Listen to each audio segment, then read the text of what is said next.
Nah, berikutnya tentang sumber-sumber pengetahuan. Sumber pengetahuan itu ada 5 kalau teman-teman mengkombinasikan beberapa referensi ya.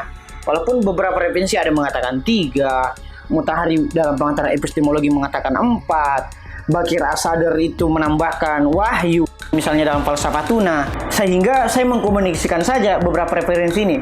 Pertama, materi. Sebelumnya, sumber pengetahuan itu adalah sesuatu yang padanya kita mendapatkan pengetahuan.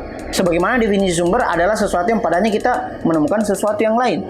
Sehingga sumber pengetahuan adalah sesuatu yang padanya kita menemukan pengetahuan. Sumber pengetahuan yang pertama adalah materi. Melahirkan mazhab materialisme. Materi itu ya segala sesuatu yang kita dapat indrai. Makanya dia bentuknya pasti physically atau fisik. Itu materi. Ya ini materi. Materi, okay? Yang anggap materi, oh berarti ini konten pembelajaran, bukan ya? Materi semua yang kita bisa lihat. Jangan juga menganggap materi cuma uang. Itu kau, terlalu materi pikir. Materi semuanya yang bisa kita indrai. Makanya disebut sebagai materialisme. Sementara sumber pengetahuan yang kedua adalah akal. Ini juga sahih. Orang yang cenderung kepada akal disebut sebagai rasionalisme. Lagi-lagi, jadi akal. Jadi ada pengetahuan yang tidak membutuhkan materi begitu ya. Hanya perlu kita refleksi, hanya perlu kita merenung, kita berpikir. Kita tidak membutuhkan kepada materi. Walaupun kedudukan materi di dalam epistemologi itu juga begitu penting, sehingga Aristoteles mengatakan bahwa kehilangan satu indera, kehilangan satu pengetahuan.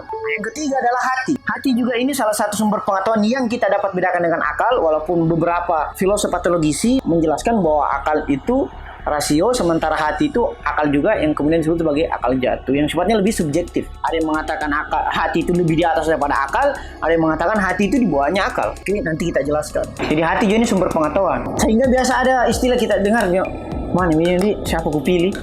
Nah, saya gitu, tanya ini hatimu. Iya, tanya hati. Oh, itu tanya hati ini. Begitu ada yang begitu tanya hati.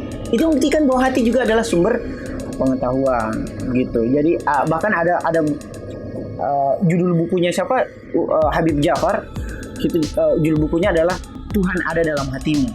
Itu judul bukunya. Nah, sumber pengetahuan yang keempat adalah sejarah. Nah, ini kata Mutahari ya, sejarah juga itu adalah sumber pengetahuan. Bahkan dalam Al-Quran 70%-nya itu menjelaskan tentang sejarah yang sudah pernah terjadi. Biarkan masa romantisme, karena selalu mau kembali ke belakang gitu. Lebih bagus dulu apa semuanya. Contoh pejabat kita baru-baru ketika kita mau meminta donasi terhadap kegiatannya Isi Sulbar. Nah, ini ada pertandingan PON, Isi Sulbar butuh anggaran begini. Apa ini? Tentang game online, Pak. Di ekonomi kreatif, game online salah satu platform ekonomi industri kreatif. Ini mini game-game online. Dia bilang, ini mini game-game online. Ini memang membuat orang malas berkebun. Ini mini. Dijelaskan lagi bahwa ini ekonomi kreatif, Pak. Ini juga salah satu sub di dalam pembangunan ekonomi di era digital ini. Jadi di era digital dari sini orang bisa cari uang juga dari game online. Jawabannya adalah ini tidak bagus ini. Kita harus kembali ke masa lalu. Harus diubah ini, harus kita kembali ke masa lalu. Nah, itu perkataannya kemarin. Untuk tidak diviralkan ya oleh media. Jadi itu adalah mazhab romantisme. So kembali ke belakang. Contoh juga orang-orang yang merasa kalau cerita ini kebanyakan sih orang tua ya yang romantisme ini. Kebanyakan. Jadi definisi orang tua menurut saya itu bukan orang-orang yang sudah tua. Orang tua itu definisinya, bukan definisi dari Kak Ocan ya, senior saya.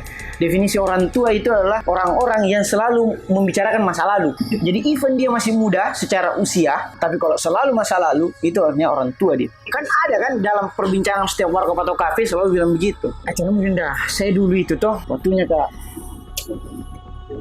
mahasiswa sekali yang begini-begini nih, kampanji aku pernah malaluin, itu romantisme, itu orang tua itu. Gitu. Karena kita harus bicara tentang tantangan masa kini dan hipotesa-hipotesa futuristik di masa depan. Sehingga kita harus meminimalisir pembicaraan terhadap masa lalu, kecuali dijadikan sebagai pelajaran saja, bukan sebagai sumber kebanggaan. Sumber pengetahuan yang kelima adalah wahyu.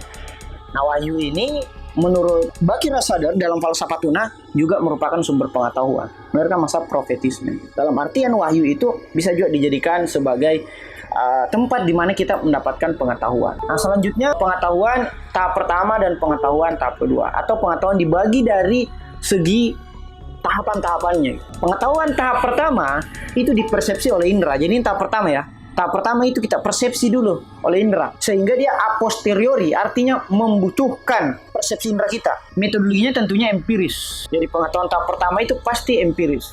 dan objeknya tentunya adalah materi. Itu yang kemudian disebut sebagai pengetahuan tahap pertama. Nah, pengetahuan tahap kedua itu diabstraksi oleh akal. Oke, jadi ada pengetahuan tahap pertama dari indera, kemudian masuk ke dalam pengetahuan tahap kedua di akal kita, diabstraksi oleh akal. Sifatnya a priori, oke, bisa melalui tahap pertama, bisa juga langsung ke tahap kedua. Itu kalau pengetahuan kedua.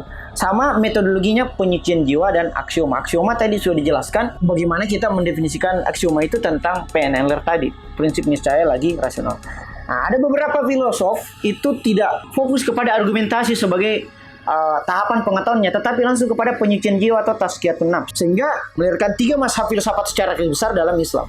Yang pertama adalah mazhab peripatetiknya Ibnu Sina, yang mengatakan kita harus belajar argumentasi, kasih bagus logika dan sebagainya, supaya makin kaya kita akan pengetahuan. Mazhab filsafat yang kedua adalah mazhab iluminasi dari Suhrawardi. Jangan terlalu banyak argumentasi, sucikan misalnya jiwamu, perbagus perbuatanmu, akhlakmu, karena ilmu itu suci. Masuk sendiri langsung ke wadah pengetahuan di akal kita, di hati kita, kalau kita menyucikan hati atau jiwa kita. Masuk sendiri. Contoh misalnya Nabi-Nabi ya. Nabi-Nabi itu kan dia langsung masuk ilmu pengetahuan ke dalam dirinya karena dia menyucikan dirinya. Sehingga ada istilah dibilang ketika Anda 40 hari tidak melakukan dosa, masuk ilham dalam dirinya teman-teman. Masuk ilham. Bahkan tidurnya teman-teman pun itu bukan mimpi, tapi ilham. Jadi even kalian tidur, kalian tetap dapat memperoleh pengetahuan. Kalau 40 hari tidak melakukan dosa. Gitu. Atau yang disebut sebagai penyucian jiwa atau tahapan para pesuluk. Nah, objeknya tentunya bisa dari tahap materi, bisa juga tahap non materi, bisa a posteriori, bisa langsung a priori, langsung kepada akal saja. Itu tahapan-tahapan pengetahuan.